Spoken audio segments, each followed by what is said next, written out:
sign, Aquarius, Gemini, and Libra. Kumusta po kayo guys? Okay, so air sign, maraming salamat po sa walang sawang pagsubaybay sa ating pong mga gabay. And paalala lang po na ang reading natin ay general reading lamang. So maaari po kayo guys makarelate, maaari rin naman pong hindi, kaya gawing gabay lang. Okay? Tignan po natin gabay kapalaran po ni air sign, Aquarius, Gemini, Libra. Air sign, Aquarius, Gemini, Libra.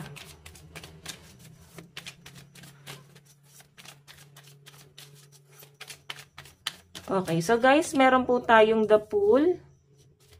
Actually guys, merong dito guys energy, no? Narcissistic na energy, selfish, ayan. Na masyado guys, dinidiktahan yung mga bagay na gusto mong gawin. Masyadong controlling tong energy na nasa sense ko rito. Nakikita ko guys, hindi mo kailangan magpa-control dyan sa taong yan. Gawin mo kung ano sa tingin mo is magpapaligaya sa inyo. Okay? Kung ano sa tingin mo is magpapasaya sa inyo, gawin nyo yon. Tignan po natin, meron po tayong 7 of Cups. Diba? Siguro, air sign, ngayon mo nafe-feel yung kalayaan. Ngayon ka mas nagiging payapa. Ngayon mo nabibili mga bagay na gusto mo. Siguro kasi nabawasan na yung responsibilidad nyo.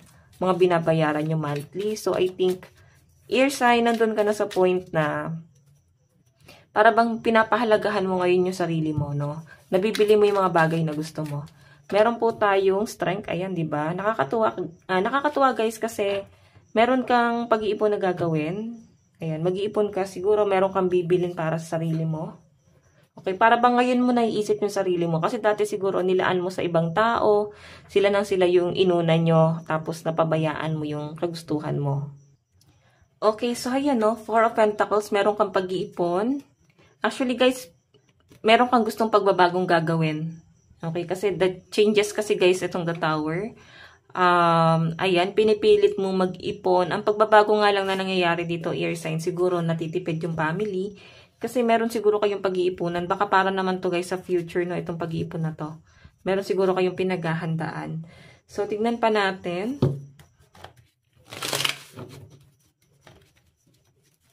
Additional message po kay air sign.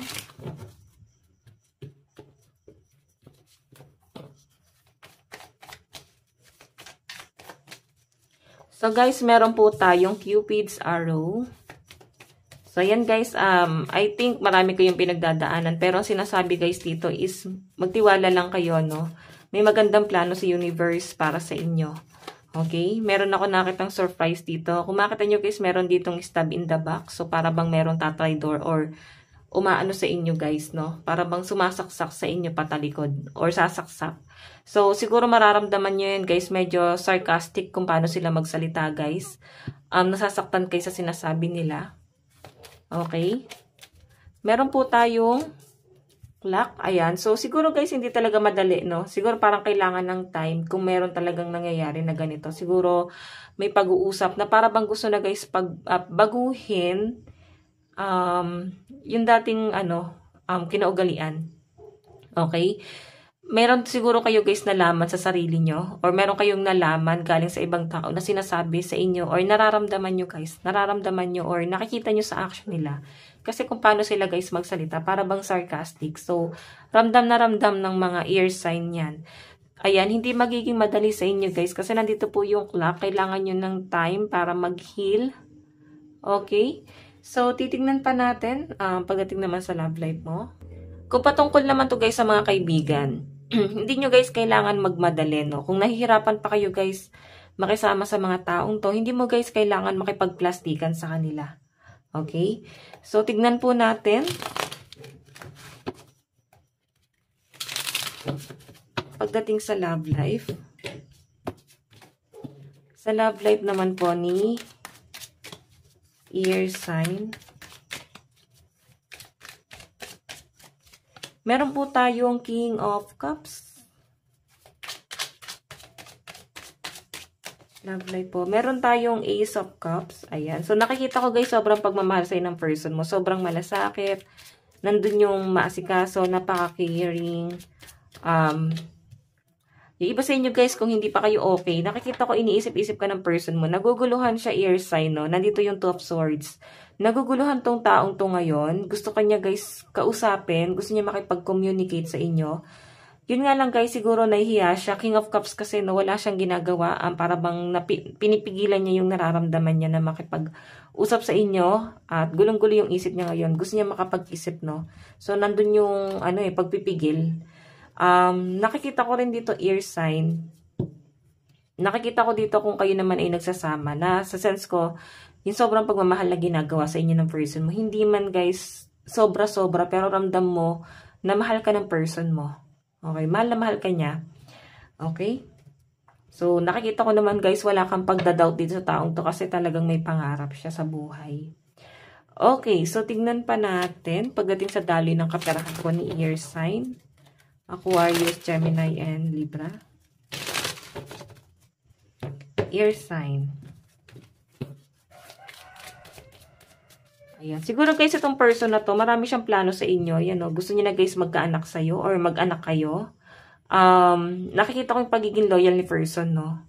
Ayan, nandiyan kasi guys yung aso. So, yung aso kasi guys, nagre-represent po ng loyalty yan. Okay? Kaya, parang nakuha ng person mo yung loob mo talaga. O yung iba sa inyo guys na single dito, siguro nandun yung doubt. Ayan. Parang nandun guys yung doubt na kung niloko ka nitong taong to, ear sign, or kung ikaw to, para bang may pagsisisi, para bang sinayang, ngayon may nakikita ko regret dito. Okay, para bang ngayon gustong bumawi, gustong ipakita yung pagmamahal. Okay, so pagdating guys sa inyong kaperahan, meron po tayong The Magician. Meron po tayong Four of Swords. Meron po tayong Three of Cups. So guys, eto ha, pagdating sa pera mo, nakikita ko yung pagiging workaholic mo. Kasi eto guys, Magician, workaholic yan eh. Four of Swords, dumarating ka na sa point na wala kang pahinga, nagkakasakit ka. Ipahinga mo yung sarili mo guys, na magpahinga ka. May nakikita ko guys, celebration dito. So I think ear sign, ito yung paghahandaan mo, meron kayong isa-celebrate dito. Ayan, good news na paparating sa inyo guys. Nakakatuwa yung energy, no? So, tignan pa natin guys, pagdating naman po sa inyong love advice, ear sign. So guys, ang lucky number nyo, wala pa pala, no? Sorry. Okay. Love advice, meron tayong, ayan. Diba, pagpapalaya to guys. Pagpapalaya sa sarili mo sa nakaraan. Masakit na nangyari sa inyo sa past. Okay? So, palayain mo na yung sarili mo. Bigyan mo ng kapayapaan, mag-enjoy, maging malakas. Okay? Kumbaga, focus ka sa sarili mo. Kasi ito guys, Cups, parang ano yan eh, parang puro din sa sarili to. Medyo mabagal lang, pero at least nasa healing ka, no? Nag-heal ka. May progress. Meron po tayong wedding. May nakikita ako patungkol sa kasalan. So, I think, yung iba sa inyo, cool down muna kung kakagaling nyo lang guys sa kasalan. Yung iba rito guys na may karelasyon, no? Siguro ang kulang na lang sa inyo is anak po talaga. Okay, so tignan natin ang inyong advice. Advice po. Meron po tayong clear your energy field. So, sa paligid nyo raw guys, mag-cleanse ka. Okay? Ayan, no? Mag-cleanse ka sa paligid mo. Siguro kailangan nyo guys bumili ka ng sa Shopee guys may mga sage. No, mag-sage kayo or mag-salt bath kayo para hindi ka masyado nakakasagap ng mga negative galing sa mga tao na to na nakapaligid sa inyo. So guys, ang lucky number mo is 10 and 37. Ito lang po ang inyong reading. Hanggang sa muli. God bless and love you. Thank you.